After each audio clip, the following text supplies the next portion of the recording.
안녕하세요. 닥터 시와입니다. 현재 일본에서 활약 중인 기업가 중에서 우리에게 가장 많이 알려진 사람은 아마도 소프트뱅크의 손정희가 아닐까 싶은데요.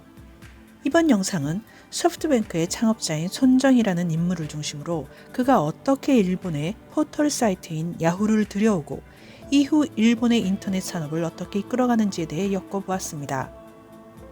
손정희는 제일조선인 기업가의 차남으로 큐슈 지방의 사가현 토스시의 조선인 부락에서 출생을 했습니다.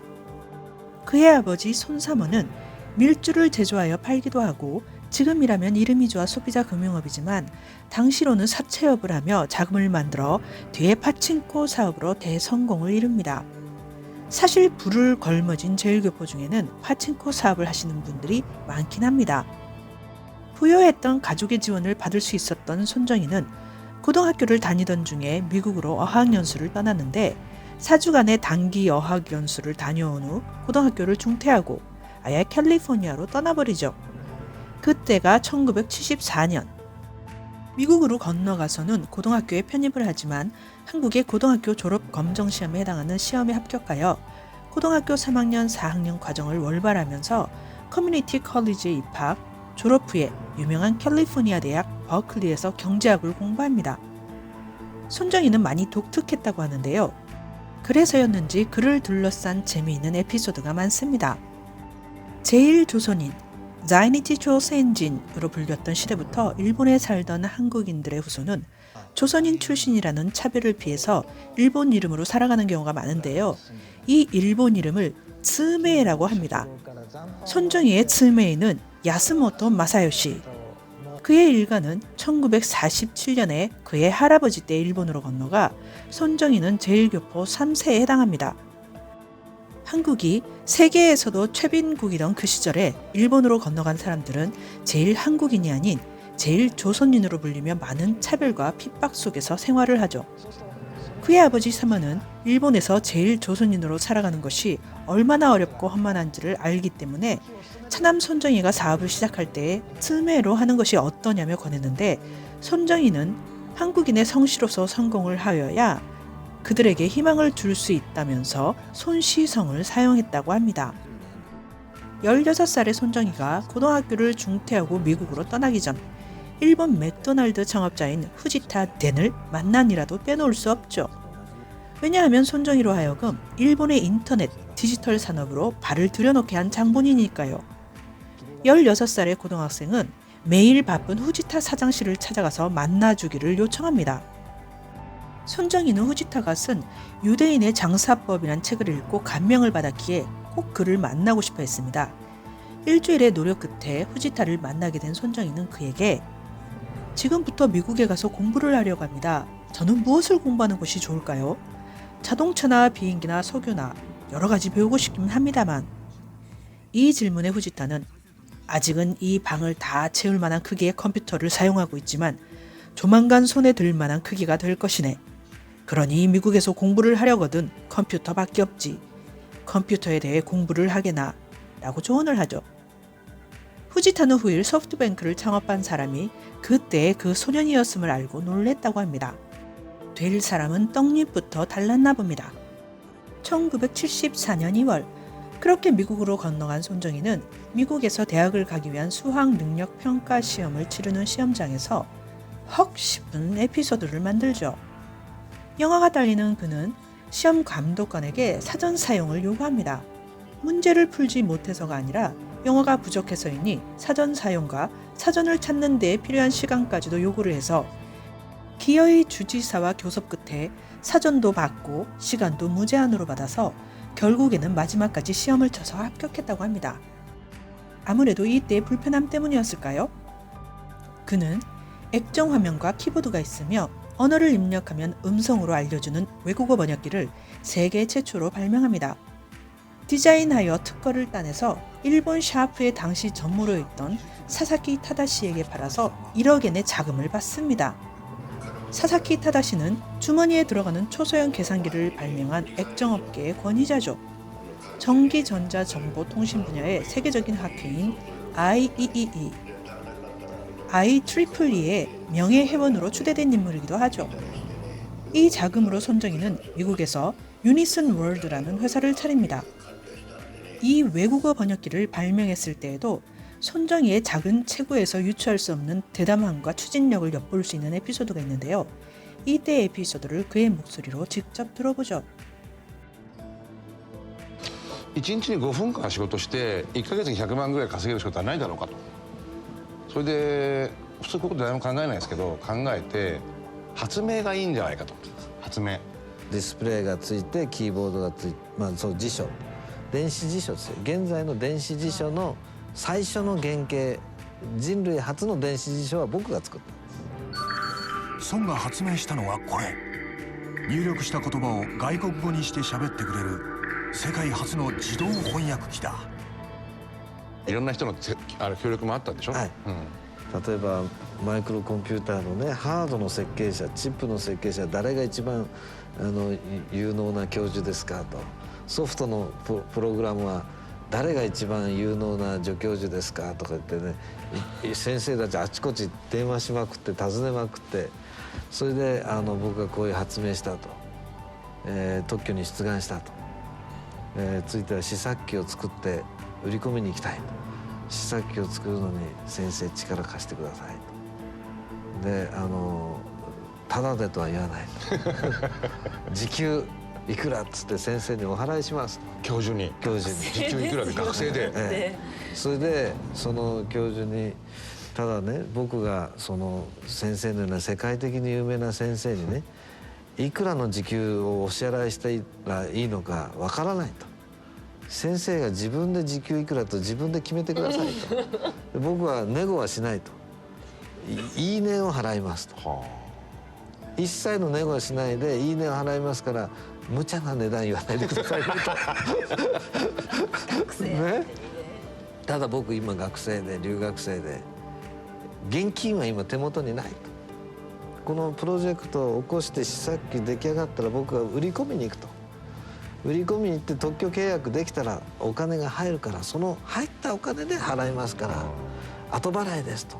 すごい話ですね。でうまくいったら先生のいいね通りと、うまくいかなかったらみんなただ働きですと。歌は笑い出してお前も面白いやつだな、面白いやつだなと。じゃあもうやってみるか。言葉はおそらくね、英語も下手だし、その初めてねそういう交渉してるわけですからよくわからないんですけど、その言葉が出ようが出まいがもう目からガーッと火が出てるっていうぐらいだと思うんですよ。それはやっぱりプレゼンのテクニックとかじゃないですね。テクニックではもう執念です。積み重ねてきたものが、結果的には1億7,000万稼いだんですよ、その特許でね。もう一つゲームのプロジェクトもやって、そっちで1億5,000万ぐらい、合計で3億ちょっと1年半で19歳の時稼いだんですけども。 1980년 일본으로 귀국한 손정희는 1981년 9월 종합 소프트웨어 유통업체인 소프트뱅크를 설립했습니다. 아마도 많은 분들이 손정희의 소프트뱅크를 투자회사로 생각하고 계실지도 모르겠습니다. 창업 초기의 소프트뱅크는 컴퓨터 도매업으로 시작했습니다. 손정희의 음성기능 번역기 특허를 사들인 샤프의 사사키는 소프트뱅크의 컴퓨터를 300대나 발주하기도 하죠. 창업 2년 후에 손정희는 간경변 직전인 만성간염으로 진단받아 5년의 여명을 선고받게 됩니다. 건강을 위해서 요양을 하던 그는 자신이 진정으로 원하는 행복이란 무엇인지에 대해 생각을 했다고 합니다. 그가 도출해낸 행복이란 평범하고도 잔잔한 작은 소녀라도 얼굴에 번지는 웃는 얼굴이라고 설명하는 그는 이때 기업가로서의 가치관이 성립된 것이라고 하겠습니다. 그러한 행복을 목표로 꾸준히 요양을 하여 건강을 되찾습니다. 일본 경제의 거품이 꺼지던 때에 1994년 소프트뱅크는 기업 상장을 합니다. 이를 통해 2천억엔이라는 거액을 손에 쥡니다. 손정희는 자신이 잘하지 못하는 분야에서 첫걸음부터 시작하는 것보다는 누군가와 손을 잡거나 그런 기술을 가지고 있는 기업을 매수하는 방식, M&A를 통해서 시대를 앞서가는 기업가를 지향하게 됩니다. 또한 최첨단 기술과 정보를 접해서 미국 실리콘밸리에 거점을 두어야 한다고 생각을 하게 되죠. 1995년 11월 미국을 방문한 손정희는 실리콘밸리에서 야후를 창업한 제리 양과 데이비드 파일로를 만납니다. 이 두 젊은이와 쓰나미처럼 몰려올 인터넷 시대의 미래에 대해 열정적인 시간을 보낸 후 $200만 달러를 출자하여 1996년 4월 야후의 일본 법인인 야후 재팬을 개설하기로 하죠. 당시 소프트뱅크는 타임머신 경영을 표방하고 있었지만 사실 그때까지만 해도 컴퓨터 도매업자였거든요. 이런 약점을 당시 도쿄대학 경제학부에 재학 중이던 15살 연하의 남동생 손태장이 슬쩍 찔러봅니다. 형, 야후 포털 페이지를 만들려면 손이 많이 필요할 텐데 소프트뱅크에서 그런 걸 할 수 있어요? 약점을 찔린 듯한 손정희는 동생에게 누구 잘하는 친구가 있냐고 물었고 제리 양을 동경하고 있던 태장은 내 주변에 인터넷 그런 거 잘하는 친구들이 득실득실해요. 사실 그건 뻥이었고 태장 주변에는 컴퓨터를 잘하는 친구가 한 명 있었을 뿐이었습니다. 뒤에 손태장은 그 친구의 친구들을 모아 소프트뱅크를 찾습니다. 그곳에서 이들이 만난 건 제리 양. 야후의 생명은 미래의 뉴튼 앞에서 사과를 떨어뜨리는 것입니다 라며 자신들이 만들어낸 야후가 세계를 바꿀 만큼 거대한 이노베이션을 이끌어낼 것이라고 말하는 제리 양. 그렇게 그날 제리 양을 만난 손태장의 운명은 바뀌었다고 합니다. 이때 친구들로 서퍼로 별명 붙여진 팀을 꾸린 손태장은 형인 손정희 사장실 옆 창고에 텐트를 들고 와서 밤낮으로 야후 일본어판을 만들어갔습니다. 이 과정에서 미국과 끊임없이 연락을 주고받아야 했는데 주로 이메일을 사용했죠. 손태장은 당시의 상황을 이렇게 회상합니다. 우리가 무엇인가를 물으면 답은 늘 세 종류였습니다. 무조건적인 yes, 조건이 붙은 yes, 그리고 전원에게 확인을 받아야 하는 yes. 저는 이것이 실리콘밸리식이구나 하며 감탄을 했죠. 1996년 4월 1일 일본어판 야후 화면이 컴퓨터 화면에 가득 떠오르는 것을 확인한 손태장은 그대로 괄호로 입원을 하고 맙니다. 무에서 유를 창조하는 기쁨에 맛을 들인 손태장과 그의 친구들은 이후 학생 벤처 기업인 인디고를 설립합니다. 그해 5월에 손정희는 리크루트에서 이직을 하며 야후 재팬의 제1호 사원이 된 아리마 마코토와 함께 실리콘밸리 야후 본사에서 제리 양을 만납니다. 제리 양은 우리들은 하이테크로 있지 않아도 좋다고 생각을 합니다. 로테크여도 상관없어요. 지금 IT 산업은 하루가 다르게 발전하고 있고 다음에 일어날 이노베이션을 예측하기는 어렵죠. 그렇기에 그런 곳에 인재와 돈을 투입하기에는 리스크가 너무 높다고 생각합니다. 이렇게 말하는 제리 양에게 손정희와 아리마는 뭔가 영 석연치 않은 위화감을 받았습니다. 이런 불안은 곧 분명해지죠. 1998년 레리 페이지와 세르게이 브린이 복잡한 알고리즘을 구사하는 세계 최강의 검색 엔진 구글을 세상에 내놓으면서 말이죠. 새로운 기술을 따라가기보다는 미디어 사업에 집착하던 제리 양은 2008년 CEO 자리를 내놓고 2012년에는 쫓기듯 야후를 떠납니다. 이후 야후 미국 본사가 시대의 흐름을 놓치면서 역사 속으로 사라지기 전까지 미국 야후의 주식이 급등하여 손정희의 출자금 $200만 달러의 본전을 훨씬 넘는 부를 그에게 되돌려줍니다. 그 여세를 몰아서 미디어의 왕 케이스 로버트 머덕과 함께 텔레비 아사히의 주식을 취득하며 세간에 그의 이름이 널리 알려지게 됩니다. 그가 의도치 않은 텔레비 아사히를 잡아먹었다는 오명을 뒤집어 쓰게 되니까요. 2017년 미국의 야후가 미국 통신회사인 Verizon Communications에 매수되어 몰락을 해도 야후 재팬은 살아남았습니다. 아리마는 미국 야후의 몰락을 이렇게 표현합니다. 미국 야후는 구글에게 처마 밑에 그늘을 내주었다가 안방을 뺏긴 셈이 되었죠. 한편 미국 야후와는 다른 길을 걸으며 살아남은 야후 재팬은 손정희의 참모였던 이노예 마사히로의 진두지휘로 M&A를 통해서 새로운 기술을 도입하며 사업 영역을 미디어에서 이커머스 분야로 확장시켜 나갔습니다. 손정희의 기업 전략으로서 유명한 것으로 권한과 정보력 그리고 70%의 성공률이라면 뛰어들어라 라는 의사결정 기준선이 있습니다. 10%의 성공률이라면 아직 시장이 무르익지 않았거나 하여 리스크가 커서 성공을 보장할 수 없어서일 것이며 90%일 때는 이미 정점을 찍은 상태라서 앞으로 이윤이 나지 않아 성공하기에는 너무 늦고 한 걸음 앞선 70% 정도가 30%의 손실을 감안해도 성공할 가능성이 높다는 것이죠. 그는 기업을 이끄는 리더로서 이를 판단하기 위해 엄청난 시간을 다양한 변수를 놓고 생각에 생각을 거듭한다고 합니다. 그러나 오랜 생각 끝에 마지막 순간에는 투자가로서의 감으로 움직이는 경우도 있다는데요. 그 예가 중국의 알리바바 투자라고 하네요. 아직 명확한 사업 구상도 사업 계획서도 마련되지 않았던 마윈 전 회장을 만나서 대담을 한 지 15분 만에 2천만 달러 이상의 출자를 약속했을 정도죠. 당시 손정희는 알리바바의 2천만 달러의 투자로 34%의 지분을 확보했는데 지난 2014년 알리바바가 미국 증시에 상장하면서 시가총액이 1,680억 달러로 치솟았고 손정희는 상장 시점의 지분 가치가 무려 580억 달러 규모로 늘어납니다. 3,000배 가까운 투자 수익을 달성한 손정희는 보통 투자가가 아니었던 모양입니다. 그러나 일본의 IT 버블은 손정희를 비켜가지는 않았습니다. 2000년 소프트뱅크 주가는 절정기를 맞이하고 있었습니다.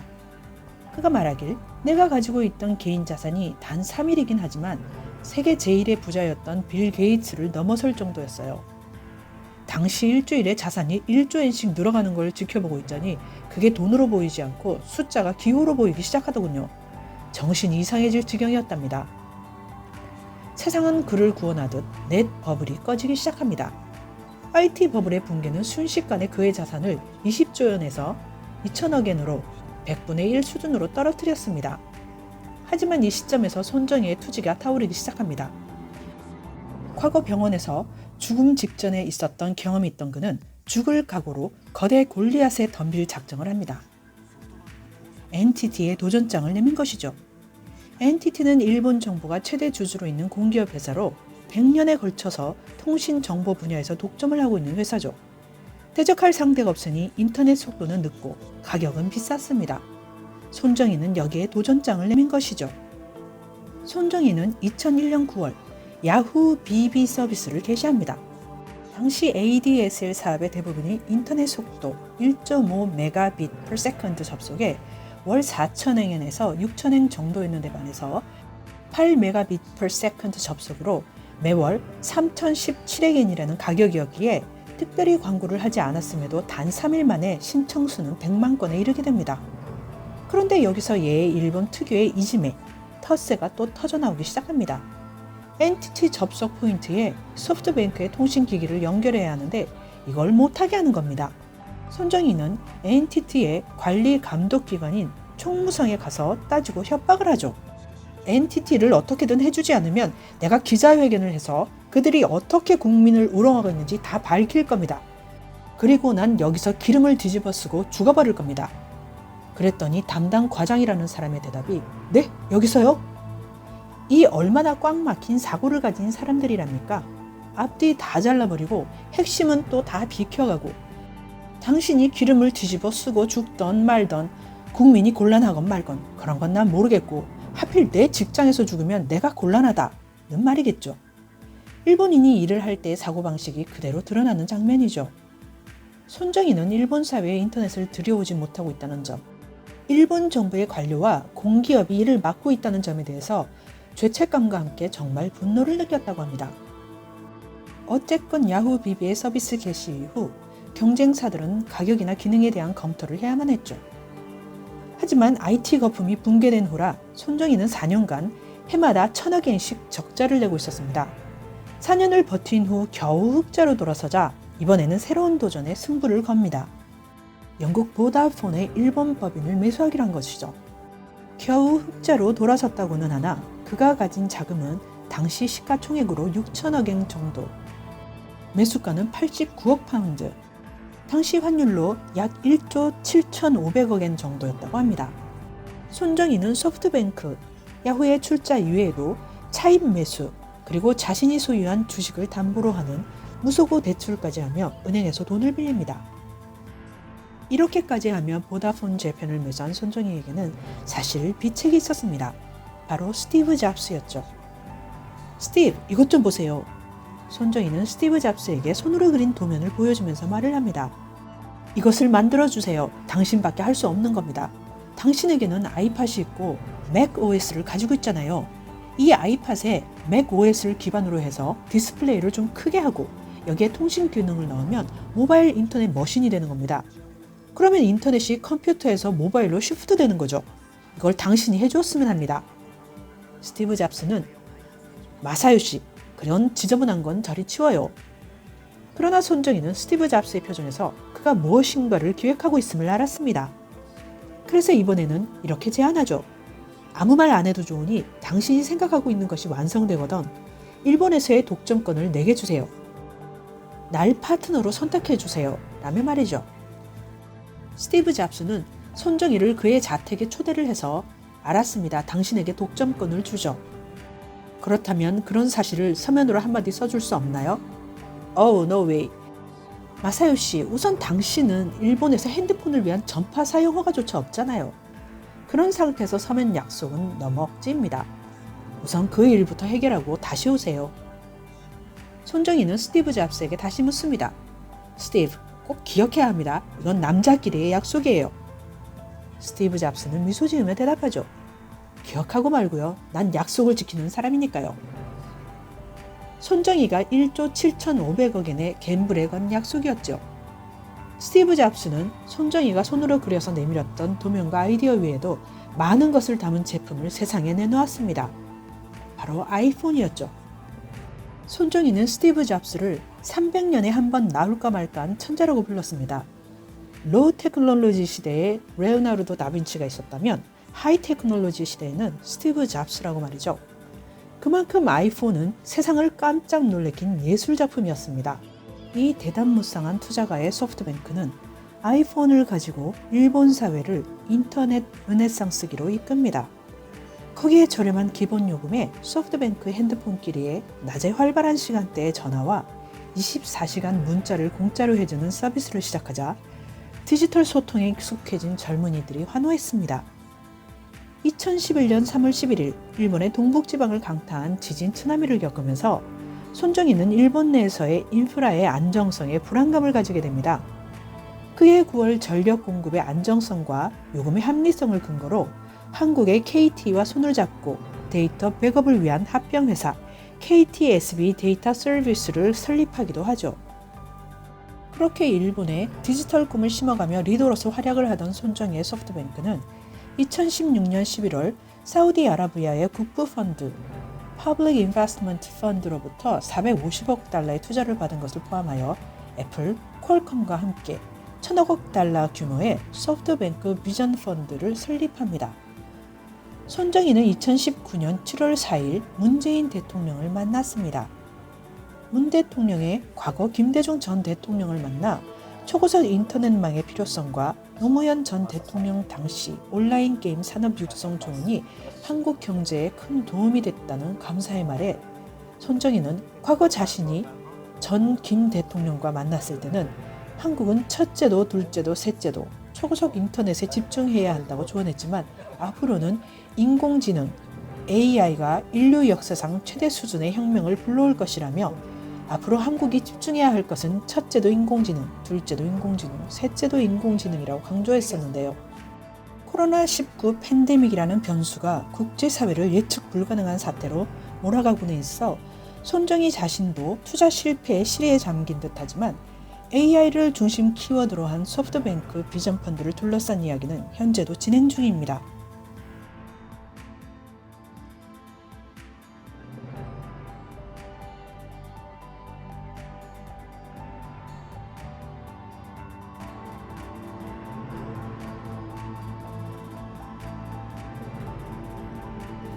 일본의 네트 산업의 흥망성쇠 이야기는 다음 편에도 계속됩니다. 이번 영상은 여기까지 하겠습니다. 감사합니다.